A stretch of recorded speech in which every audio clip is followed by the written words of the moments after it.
जीवित पुत्रिका व्रत को ज्योतिया के नाम से भी जाना जाता है। ज्योतिया व्रत बेहद कठिन व्रतों में से एक व्रत है, क्योंकि इस व्रत में महिलाएं निर्जला व्रत रहती हैं।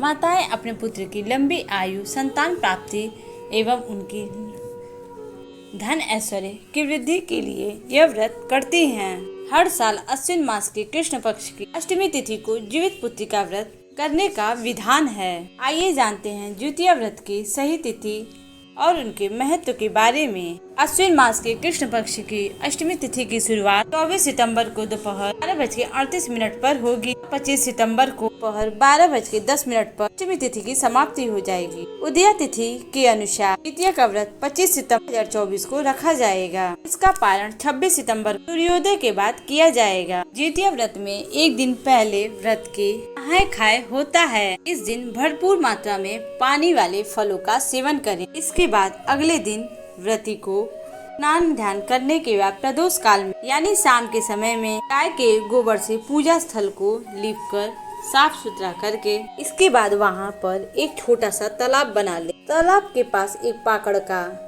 डांड लगा कर इसके बाद शालिग्राम के पुत्र ज्योत वाहन की मूर्ति बना करके जल पात्र में स्थापित करें। इसके बाद उन्हें धूप दीप फल रोली अच्छा अर्पित करें।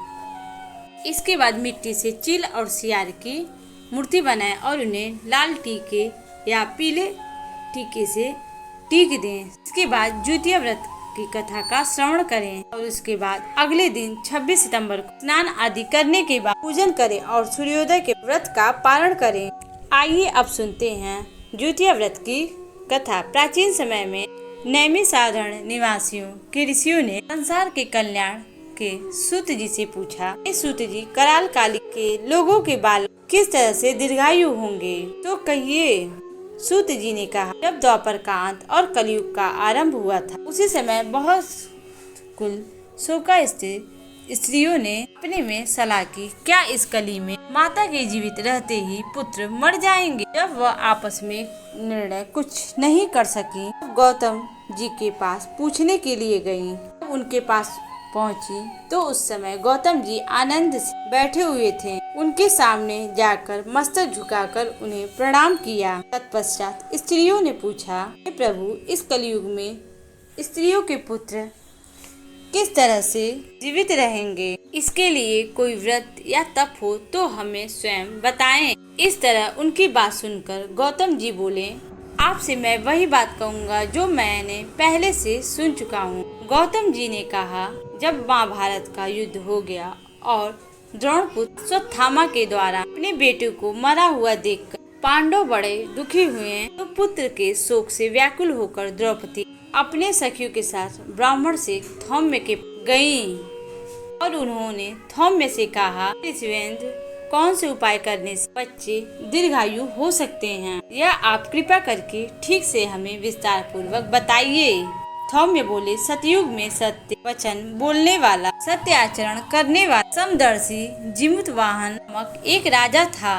एक बार वह अपनी स्त्री के साथ अपने ससुराल गया और वहीं रहने लगा। एक दिन आधी रात में पुत्र से व्याकुल शोककुल में उनकी स्त्री रोने लगी, क्योंकि वह अपने बेटे के दर्शन से निराश हो चुकी थी। उसका पुत्र मर चुका था। वह रोती हुई कहती थी, हाय, मुझ बूढ़ी स्त्री के सामने मेरा बेटा मरा जा रहा है।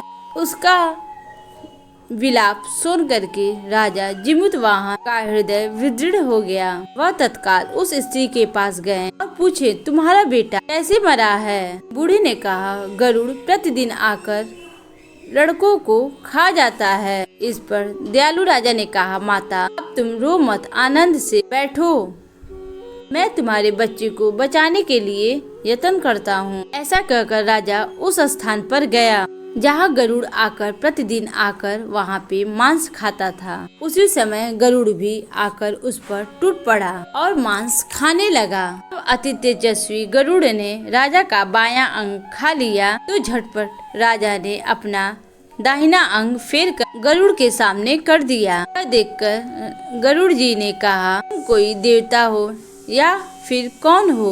तुम मनुष्य तो नहीं जान पड़ते। अच्छा, अपना जन्म और कुल बताओ। पीड़ा से व्याकुल मरने वाला राजा ने कहा, हे पक्षीराज, इस तरह के प्रश्न करने वाले आपको व्यर्थ है। तुम अपनी इच्छा भर मेरा मांस खाओ।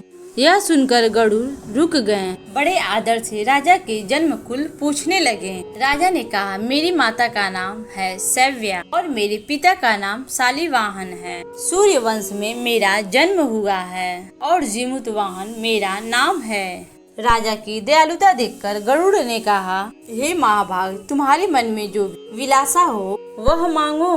राजा ने कहा, हे पक्षीराज, यदि आप मुझे वर दे रहे हैं तो वर दीजिए। आपने अब तक जितने भी बच्चों को खाया है वे सब जीवित हो जाएं। हे स्वामी, अब से आप यहाँ बालकों को न खाएं और कोई ऐसा उपाय करें जहाँ जो उत्पन्न हो वे लोग बहुत दिनों तक जीवित रहें। धौम्य ने कहा, पक्षी राजा गरुड़ को वरदान देकर अमृत के लिए नागलोक चले गए। वहाँ से अमृत ला करके उन मरे हुए मनुष्यों के हड्डियों पर गिराया। ऐसे करके सारे बच्चे लोग जीवित हो गए जिन्हें पहले गरुड़ ने खाया था। राजा के त्याग और गरुड़ की कृपा से वहाँ के रहने वाले को सारे कष्ट दूर हो गए।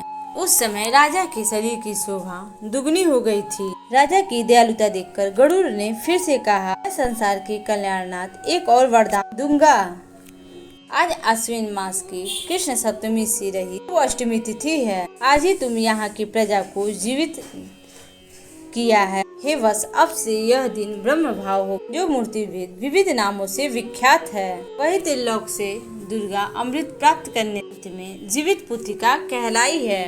इस तिथि को जो स्त्रियां औरतें उस पुत्र की और कुश की आकृति जीवित भवन की मूर्ति बना करके तुम्हारी पूजा करें, दिनों दिन उनका सौभाग्य बढ़ेगा और वंश की भी बढ़ती होती रहेगी। महाभाग, इस विषय में विचार करने की आवश्यकता नहीं है।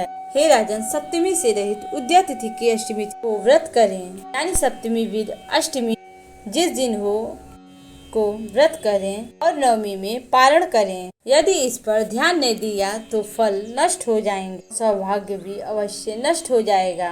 जीवित वाहन को इस तरह वरदान देकर गरुड़ बैकुंठ में चले गए और राजा भी अपनी पत्नी के साथ नगर चले आए। धौम्य द्रौपदी से कहते हैं, हे देवी, मैंने यह अतिशय दुर्लभ व्रत तुम्हें बताया है। इस व्रत को करने से बच्चे दीर्घायु होते हैं। हे देवी, तुम भी पूर्वत होकर जीवित वाहन का पूजा करो और देवी दुर्गा का उपासना करो तो तुम्हें अभिलाषित फल प्राप्त होगा। राज धौम्य की बातें सुनकर द्रौपदी के हृदय में एक प्रकार का कौतूहल उत्पन्न हुआ और पूर्वास ने स्त्रियों को बुलाकर यह उत्तम व्रत किया।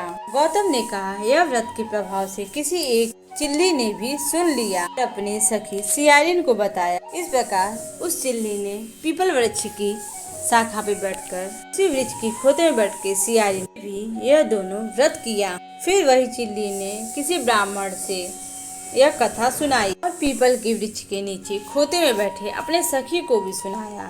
सियारिन ने आधी कथा सुनी थी और उसे भूख लग गई थी और वह उसी समय 100 से भरे शमशान में पहुंची और वहां उसने इच्छा भर मांस भक्षण किए और चिल्ली बिना कुछ खाए पिए यह व्रत रह गई। इस प्रकार सवेरा हो गया। सवेरे वह गौशाले में गई और वहाँ गाय का दूध पिया। इस तरह नवमी पारण किया। कुछ दिनों बाद वह दोनों मर गए और अयोध्या में किसी धनी व्यापारी के घर जन्मी। संयोग से उन दोनों का जन्म एक ही घर में हुआ। इसमें सियारिन ज्येष्ठ हुई और चिल्ली छोटी। वह दोनों सभी लक्षणों से युक्त थी और इस तरह बड़ी लड़की काशीराज के और छोटी उनके मंत्री के साथ ब्याही। पूर्व जन्म के कर्म फल से वह मृगनयनी रानी हुई। जिस भी बच्चे को जन्म देता वह तुरंत ही मर जाता। पूर्व जन्म के बातों को स्मरण करने वाली मंत्री की पत्नी 8 बेटों को जन्म दिया और सभी जीवित रह गए। अपने मंत्री की पत्नी के सभी बेटे को जन्म देखते हुए कहा अपने पति से, यदि तुम मुझे जीवित रखना चाहते हो मंत्री के पुत्र को उसी जगह भेज दो जहाँ मेरे बेटे गए हैं, अर्थात इन्हें मार डालो। यह सुनकर राजा ने अपने मंत्री के पुत्रों को मारने का योजना बना लिया और कई बार तो उन्होंने लड़के को मारना भी चाहा, लेकिन मंत्री की पत्नी जीवित पुत्रिका के व्रत के प्रभाव से हर बार उसके बच्चे बच जाते थे। एक दिन राजा ने अपने आदमियों से उन पुत्रों का सर कटवा करके पिटारियों में रखवाया और वह पिटारी उनकी माता के पास भेज दिया, किंतु वह मंत्री की पत्नी के पास आते ही सोने जेवरात से भर गए। इसके बाद 8 लड़के माता के पास अपने पहुंच गए। उनको जीवित देख करके राजपत्नी को बड़ा विस्मय हुआ। अंत में वह मंत्री की पत्नी के पास आई और उनसे पूछा, बहन, तुमने ऐसा कौन सा पुण्य किया है जिससे बार बार मारने के बाद भी तुम्हारे बेटे नहीं मर रहे हैं? इस पर मंत्री की पत्नी ने कहा, पूर्व जन्म में मैं चिल्ली थी और तुम सियारिन। मैं और तुम, हम दोनों ने साथ साथ मिलकर जीवित पुत्रिका का व्रत किया। तुमने व्रत के नियमों का भली प्रकार से पालन नहीं किया था, न ही उस नियमों पर तुमने पालन किया था जो यह सब मैंने किया था, इसीलिए तुम्हारे बेटे नहीं जीते हैं। रानी, तुम अभी भी जीवित पुत्रिका का व्रत करो, तुम्हारे बेटे दीर्घायु जरूर होंगे। मैं तुमसे सच सच कह रही हूँ। उसके कथा अनुसार रानी ने व्रत किया, तभी से उसके कई बेटे सुंदर और दीर्घायु बड़े बड़े राजा हुए हैं। सूत जी कहते हैं, सब प्रकार के आनंद देने वाला मैं ही जीवित पुत्रिका का व्रत बताया। इसलिए अगर यह व्रत करना चाहते हो तो विधि पूर्वक व्रत करें। तो उसी के साथ जीवित पुत्रिका व्रत का कथा का समापन होता है। तो प्रेम से बोलिए राधे राधे। जीवित वाहन भगवान की जय, दुर्गा माता की जय। दोस्तों, हमारा यह वीडियो कैसा लगा कमेंट बॉक्स में ओम नमः शिवाय या जय श्री कृष्ण अवश्य लिखें। वीडियो पर नए हैं तो हमारे चैनल को सब्सक्राइब करें। वीडियो को ज़्यादा से ज़्यादा लाइक और शेयर करना ना भूलें।